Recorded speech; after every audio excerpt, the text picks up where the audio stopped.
In this video lesson, we're going to talk about how to simplify a mixed number. So let's begin with the first example, 6 and 4/8. The only thing we could simplify here is the fraction 4/8.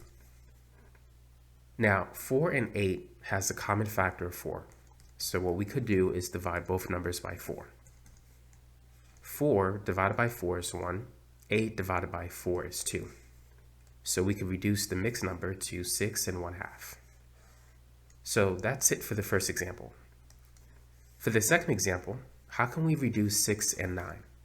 What is the common factor of 6 and 9? A common factor of 6 and 9 is 3, so we could divide both numbers by 3. 6 divided by 3 is 2, 9 divided by 3 is 3. So we could reduce the mixed number to 7 and 2/3. So that's how you could simplify mixed numbers.